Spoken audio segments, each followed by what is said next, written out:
మన ప్రభువును మన రక్షకుడు అయిన యేసుక్రీస్తు నామమున అందరికీ వందనాలు. దేవునికి స్తోత్రాలు. నెమ్మది కలుగజేసే దేవుడు, సంతోషమును అనుగ్రహించి గొప్ప దేవుడు మనల్ని ప్రేమించి మనకిచ్చిన ఈ మరొక నూతన దినాన్ని బట్టి సమస్త మహిమ ఘనత ప్రభావములు యేసుక్రీస్తు ప్రభువుకే చెల్లునుగాక. ఆ గొప్ప దేవుడు ఈ నూతన దినములో మనలను ప్రేమించి మనకు అనుగ్రహించిన దేవుని యొక్క వాగ్దానము, కృపావార్త. 2వ దినవృత్తాంతముల గ్రంథము 14వ అధ్యాయము 7వ వచనం.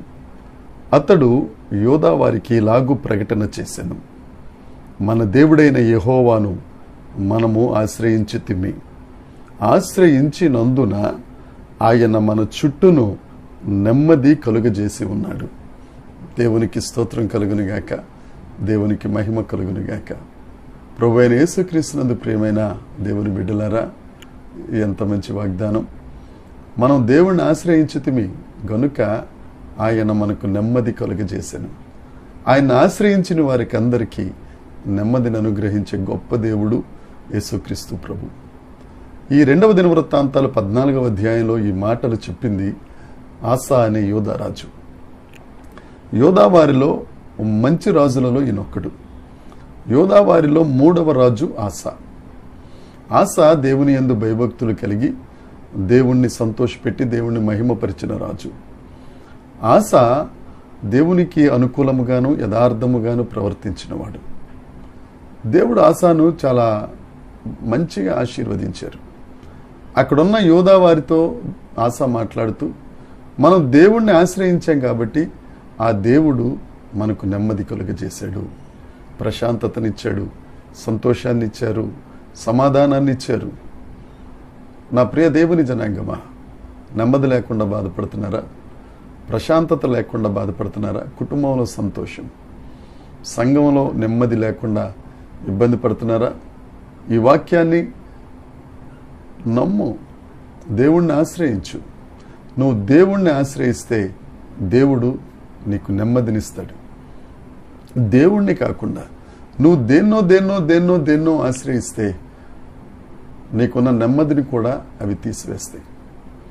మనుషులను నమ్ముట కంటే యెహోవాను ఆశ్రయించటం మేలు కదా. ఆ దేవుడిని ఆశ్రయిస్తే చాలు, ఆ దేవుడు నీకు నెమ్మదినిస్తాడు.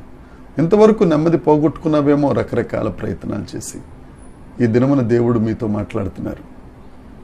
దేవుడిని నమ్ముదాం అండ్ ఆశ్రయిద్దాం. ఆ దేవుడు నెమ్మది కలుగ చేయనుగాక. అంతేకాదు, యేసుక్రీస్తు ప్రభు అంటారు, ప్రయాసపడి భారం మోసుకొంచున్న వారలరా నా యొద్దకు రండి, నేను మీకు విశ్రాంతినిస్తాను. నెమ్మది లేక విశ్రాంతి లేక కొట్టుమిట్టాడుతుంటే, ప్రయాసం మొయ్యలేక బాధపడి ఎందుకు ఈ బ్రతుకు అనుకుంటా ఉంటే యేసయ్య నిన్నే పిలుస్తున్నాడు. భారం మోసుకొంచున్న వారలరా నా దగ్గరికి రండి, ఆయన దగ్గరికి రండి. ఆయన దగ్గరికి వెళితే చాలు నీకు విశ్రాంతి. నువ్వు చేయవలసింది లేదు, పెట్టుబడి లేదు. నువ్వు యేసుక్రీస్తు ప్రభుని హృదయపూర్వకంగా నా సొంత రక్షకుడని నువ్వు విశ్వసిస్తే చాలు, నీకు విశ్రాంతినిస్తాడు. ఎందుకంటే శాంతి ప్రదాత ఆయన. అంతేకాదు, ఒకసారి యేసుక్రీస్తు ప్రభు శిష్యులు గలిలయ సముద్రంలో వెళ్తూ ఉంటే ఆ కెరటాలు ఆ పడవ మీద రేగుతూ ఉన్నప్పుడు దేవుడు ఆ గాలిని గద్దించి వారికి నిమ్మళపరిచి నెమ్మదినిచ్చాడు. ఒకవేళ ప్రతి పరిస్థితి నీ మీద కెరటంలాగా ఉవ్వెత్తున లెగిసి నిన్ను అల్లకల్లోలం చేస్తుందేమో, ఒక ఫోన్ కాల్ నిన్ను ఇబ్బంది పెడుతుందేమో, ఒక టెక్స్ట్ మెసేజ్ నిన్ను ఇబ్బంది పెడుతుందేమో, లేకపోతే ఎవరన్నా వచ్చి నిన్ను ప్రయాసకు గురి చేస్తున్నారేమో, నీకు నెమ్మది కావాలి అనంటే, నీకు ప్రశాంతత కావాలి అనంటే ఆసారాజు చెప్పినట్లు మనం దేవుణ్ణి ఆశ్రయిద్దాం. ఆ దేవుడు మనకి నెమ్మది కలుగ చేస్తారు. నువ్వు ఆశ్రయించి చూడు, నెమ్మది నీ సొంతం. దేవుడి వాక్యమును దీవించునుగాక.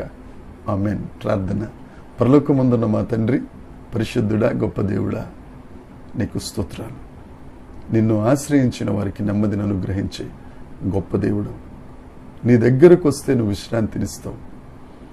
ఎన్ని అల్లకల్లోలమైన పరిస్థితులైనా నువ్వు ఆజ్ఞాపించగా నెమ్మది, సంతోషం. ప్రభువా, దేవ, మేమందరం మీ దగ్గరికి వస్తున్నాం, నిన్ను ఆశ్రయిస్తున్నాం తండ్రి. దేవ మాకు నెమ్మది దయచేస్తున్నందుకై, మాకు ప్రశాంతతనిస్తున్నందుకే నీకు స్తోత్రాలు చెల్లిస్తున్నాం.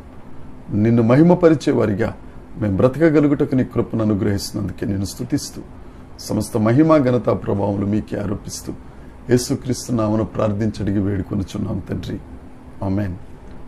దేవుని కృప మనందరికీ తోడై ఉండునుగాక. ఆమేన్, ఆమేన్, ఆమేన్.